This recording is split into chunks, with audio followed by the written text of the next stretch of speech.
कैसे हैं दोस्तों आप सभी लोग। आज हम एक बार फिर एक नया अध्याय लेके आए हैं।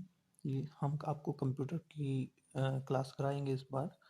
इसमें बहुत ही महत्वपूर्ण प्रश्न हैं जो पिछली परीक्षाओं में पूछे गए हैं। उसके लिए आप उत्तराखंड, यूपी, राजस्थान, हिमाचल प्रदेश और जो दूसरे राज्य हैं उनमें मोस्टली ये क्वेश्चन पूछे जाते हैं। तो स्टार्ट करते हैं दोस्तों। पहला प्रश्न है, भारत का पहला कंप्यूटर कहाँ पर स्थापित किया गया? तो भारत का पहला कंप्यूटर कहाँ पर स्थापित किया गया? भारतीय सांख्यिकी संस्थान कलकत्ता में। कहाँ पर स्थापित किया गया? भारतीय सांख्यिकी संस्थान कलकत्ता। इसको क्या बोलते हैं? Indian statistical institute. ठीक, याद रहेगा बच्चों, इंडियन स्टैटिकल स्टैटिस्टिकल, ठीक है ना, स्टैटिस्टिकल इंस्टीट्यूट, ठीक है। इंडियन स्टैटिस्टिकल इंस्टीट्यूट, भारतीय सांख्यिकी संस्थान कलकत्ता में। ठीक है दोस्तों, नंबर 2 पे आते हैं। कंप्यूटर निम्न में से कौन सा कार्य नहीं करता है? तो इन्होंने 4 कार्य दिए हैं। इनपुट करता है, आउटपुट भी करता है, प्रोसेसिंग भी करता है, पर अंडरस्टैंडिंग उसमें खुद खुद सोचने समझने की क्षमता नहीं होती। जो आप उसको कमांड दोगे तो वो वही कमांड एक्सेप्ट करता है। तो क्या करता है इसमें? आंसर क्या रहेगा आपका? डी। ठीक है दोस्तों, आगे चलते हैं। 3, डाटा प्रोसेसिंग का अर्थ क्या है? डाटा प्रोसेसिंग मतलब प्रोसेस करना किसी चीज़ को। तो वो क्या होता है? डाटा संग्रहण या डाटा को सजाना, डाटा को उपयोगी बनाना या उपरोक्त सभी। तो जो डाटा प्रोसेसिंग है, डाटा को वो उपयोगी बनाता है। क्या करता है वो? डाटा को उपयोगी बनाता है, मतलब उसको सिस्टमेटिक बनाता है। पहले सिस्टमेटिक लगा के उसको डाटा को उपयोगी बनाता है। ठीक है, तो इसमें नंबर 3 रहेगा, सी इसका ठीक होगा। 4 देखिए, कंप्यूटर साक्षरता दिवस कब मनाया जाता है? तो कंप्यूटर साक्षरता दिवस जो मनाया जाता है वो कब मनाया जाता है? 2 दिसंबर को, याद रहेगा। नेक्स्ट पे आइए, 5 पे। कंप्यूटर प्रोसेस द्वारा इंफॉर्मेशन में परिवर्तित करता है। कंप्यूटर प्रोसेस द्वारा, जो प्रोसेस किया कंप्यूटर ने और वो इंफॉर्मेशन में परिवर्तित कर रहा है। किसको कर रहा था? अभी बताया था मैंने, किसको कर रहा था वो? डाटा को। डेटा बोलते हैं इसको। तो किसको कर रहा था वो? डेटा को। क्लियर। नेक्स्ट पे आइए, आधुनिक कंप्यूटर विज्ञान का जनक किसे कहा जाता है? आधुनिक कंप्यूटर विज्ञान का जनक किसे कहा जाता है? तो वो किसे कहा जाता है? चार्ल्स बेबेज को। किसे कहा जाता है? चार्ल्स बेबेज को। नेक्स्ट पे आइए, विश्व के प्रथम सुपर कंप्यूटर का निर्माण किया था। क्या दिया हुआ है? आईबीएम दिया हुआ है, एससीएल दिया हुआ है, सीआरसी दिया हुआ है और सीडेक दिया हुआ है। तो इनके किसने किया था? ये किया था बच्चों CRC। किसने किया था बच्चों? CRC। इसे बोलते हैं क्रे रिसर्च कंपनी। क्रे रिसर्च रिसर्च कंपनी, याद रहेगा, क्रे रिसर्च कंपनी। क्लियर। अच्छा, जो ये सीडेक है, सीडेक ने प्रथम भारतीय सुपर कंप्यूटर का निर्माण किया था। किसने किया था वो? प्रथम भारतीय सुपर कंप्यूटर का निर्माण किसने किया था? सीडेक ने। और उसका नाम क्या था? परम। क्या नाम था बच्चों? परम। बहुत इंपॉर्टेंट क्वेश्चन बनता है ये। परम का किया था। कहाँ पे किया था ये? पुणे में। पुणे में कहीं, ठीक है। कहाँ पे किया था? पुणे में। और 1991 में किया था ये, याद रहेगा। सीडेक ने परम सुपर कंप्यूटर का निर्माण किया था पुणे में 1991 में, ठीक है। 8वें पे आइए, निम्न में से कौन सा बाबा अनुसंधान केंद्र के द्वारा विकसित कंप्यूटर है? ये बाबा नहीं है, भाभा है। क्या है ये? भाभा। गलत करेक्शन और करना है इसमें। भाभा अनुसंधान केंद्र, ठीक है। भाभा अनुसंधान केंद्र के द्वारा विकसित कंप्यूटर है। तो वो कौन सा है? उसमें कौन कौन से दिए हैं? परमपदम, फ्लो सॉल्वर, चिप्स और अनुपम। तो जो बच्चों भाभा अनुसंधान केंद्र के द्वारा विकसित कंप्यूटर था वो कौन सा था? अनुपम। कौन सा था? अनुपम। 9 पे आइए, आईबीएम का पूरा नाम क्या है? आईबीएम का पूरा नाम क्या है? देखो इसमें अलग अलग दिए हैं, Indian business machine, international business machine और Italian business machine, integral business machine. तो जो IBM है, ये बहुत इंपॉर्टेंट प्रश्न है, ये बार बार पूछा जा रहा है। तो ये क्या रहेगा, इंटरनेशनल बिजनेस मशीन, याद कर लेना इसको, बहुत ही इंपॉर्टेंट है इंटरनेशनल बिजनेस मशीन। 10वां प्रश्न है, कंप्यूटर में प्रयुक्त IC चिप्स बनी होती है, तो वो कौन से मटेरियल की बनी होती है, वो पूछ रहे हैं। वो किसकी बनी होती है, वो सिलिकॉन की बनी होती है। किसकी बनी होती है बच्चों, सिलिकॉन की।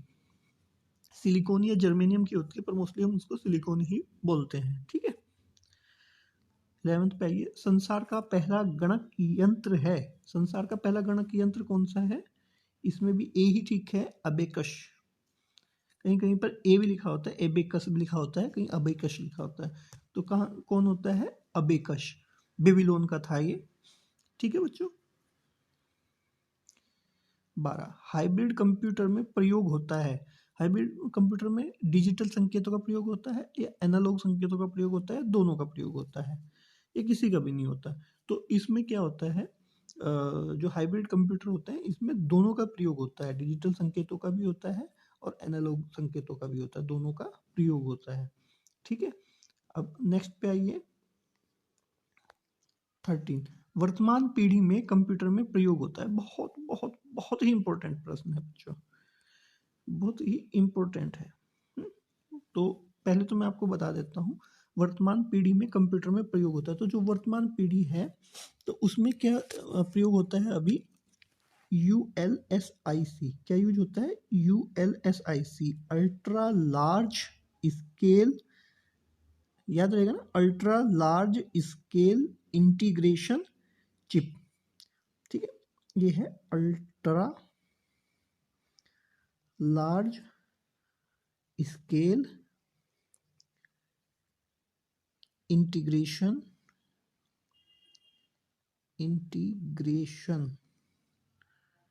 चिप, ठीक है।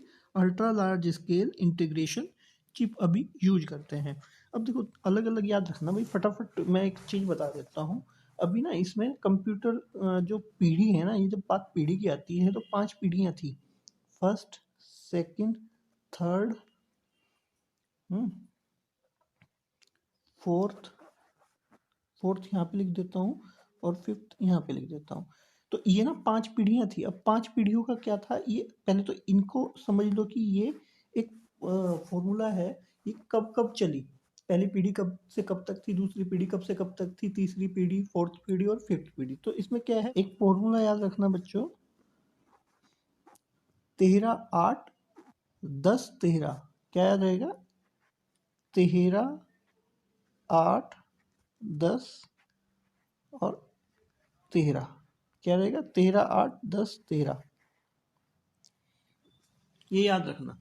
तो पहला कब, 1942 से आपने स्टार्ट करना है, ठीक है, 1942 से आपने स्टार्ट करना है और आप उसको बढ़ाते चले जाओ। पहला कब आएगा, 1942 से, ठीक है, 55 तक है पहला। फिर है दूसरा 1956 से 8 साल, जब आप 8 साल जोड़ेंगे तो 64 आएगा, ठीक है। तीसरा जो था वो 65 से, 10 साल की बात थी, 75 आएगा, 1965 से 1975 आएगा, ठीक है, याद है। फोर्थ था, फिर 13 साल था, ठीक है, तो 1976 से, क्लियर है, 89 आएगा, 89। और ये फिफ्थ जो है 90 से चल रहा है अब तक, क्लियर। 13 8 10 13, 13 8 10 13, 1942 से स्टार्ट करना है, क्लियर। अच्छा, अब इसमें सबसे पहले जब हम इसमें प्रयोग करते हैं, अगर बात आती है कि भाई हम लोग इसमें क्या यूज करते थे, तो पहली पीढ़ी में हम लोग वाल्व का यूज करते थे, क्या चीज यूज करते थे, वाल्व का। दूसरी में हम क्या यूज करते थे, ट्रांजिस्टर का, ठीक है। पहले में क्या यूज करते थे हम, वाल्व, दूसरी में ट्रांजिस्टर, तीसरी में हमारा इंटीग्रेटेड चिप स्टार्ट हो गए थे। तीसरे में क्या हो गए थे हमारे, इंटीग्रेटेड चिप स्टार्ट हो गई थी, ठीक है। और जब तीसरी में इंटीग्रेटेड चिप हो गई तो चौथी में क्या हुआ, चौथी में हमने क्या किया था, इंटीग्रेटेड चिप ही थी, पर VLSI होगी थी, very large scale integration chip. और जो अभी चल रही है मैंने बताया अल्ट्रा लार्ज, ULSI बताया ना, तो अब क्या स्टार्ट हो गई, ULSI। ठीक है, इसमें VLSI और इसमें ULSI। नेक्स्ट पे आओ, विश्व का प्रथम इलेक्ट्रॉनिक कंप्यूटर है, विश्व का प्रथम इलेक्ट्रॉनिक कंप्यूटर है कौन सा है, ENIAC, यूनिवैक, मार्क 1 या इनमें से कोई नहीं। तो इसमें कौन सा आता है बच्चों, ENIAC। ठीक है, नेक्स्ट पे आओ, भारत में सिलिकॉन वैली स्थित है, बहुत बहुत बहुत ही इंपॉर्टेंट प्रश्न है, बहुत इंपॉर्टेंट है। भारत में सिलिकॉन वैली कहाँ पर है, बेंगलुरु में। कहाँ पर है बच्चों, बेंगलुरु में। 16, वाणिज्यिक उपयोग के लिए उपलब्ध कराया गया पहला कंप्यूटर कौन सा था, वाणिज्यिक उपयोग के लिए उपलब्ध कराया गया पहला कंप्यूटर कौन सा था बच्चों, यूनिवैक था। वो कौन सा था, यूनिवैक। वाणिज्यिक उपयोग के लिए, वाणिज्यिक उपयोग के लिए एक बार फिर समझ लो, वाणिज्यिक उपयोग के लिए जो पहला कंप्यूटर उपलब्ध कराया गया था उसका नाम क्या था, यूनिवैक। नेक्स्ट पे आओ, प्रश्न 17 है, पहले इलेक्ट्रॉनिक अंक के कंप्यूटर में क्या था, अभी बताया था मैंने, पहली पीढ़ी के अंक के जो वो था कंप्यूटर, उसमें क्या था, ट्रांजिस्टर था कि वाल्व था, बताओ, वाल्व था ना, तो आप लिख सकते हो पहले में वाल्व था, दूसरे में ट्रांजिस्टर था, तीसरे में क्या था, चिप आ गई थी, इंटीग्रेटेड चिप, चौथे में वेरी लार्ज आ गई थी, वेरी लार्ज। ठीक है, very large scale integrated chip, और अब क्या है, अल्ट्रा लार्ज चल रही है, याद रहेगी। नेक्स्ट पे आओ, 18 प्रश्न, माइक्रो प्रोसेसर का निर्माण किया था, माइक्रो प्रोसेसर का निर्माण किया था किस किसने, इसमें क्या ऑप्शन दिए गए हैं, IBM, एप्पल, इंटेल और SCL। बहुत इंपॉर्टेंट प्रश्न है ये भी। माइक्रो प्रोसेसर का निर्माण किसने किया था, तो वो किसने किया था बच्चों, इंटेल ने। ठीक है, माइक्रो प्रोसेसर का निर्माण किसने किया था, इंटेल ने। 19वें प्रश्न पे आओ, बैंकिंग लेन देन में ECS का अर्थ है, ECS का अर्थ है, तो वो क्या होता है, ECS होता है electronic clearing service, electronic clearing service, वो कौन सा है, D। तो electronic clearing, ECS, electronic clearing service. ठीक है, 20वें प्रश्न पे आओ, आधुनिक कंप्यूटर का लघु रूप संभव हो सका, आधुनिक कंप्यूटर का लघु रूप किससे संभव हुआ, अभी बताया था ये मैंने प्रश्न आपको, ट्रांजिस्टर से हुआ, समकलित परिपथ चिप से हुआ, नैनो पदार्थ से हुआ, या अति संचालक से हुआ। तो किससे हुआ, संकलित परिपथ चिप से, किससे, संकलित परिपथ चिप या इंटीग्रेटेड चिप, जो इंटीग्रेशन चिप बोलते हैं, है ना, इंटीग्रेटेड सर्किट चिप्स बोलते हैं इसको, क्या बोलते हैं, इंटीग्रेटेड सर्किट चिप्स। ठीक है दोस्तों, जरूर बताना आपको हमारी वीडियो कैसी लगी, और इसके अगले भाग के लिए हमारी अगली वीडियो जरूर देखें। धन्यवाद।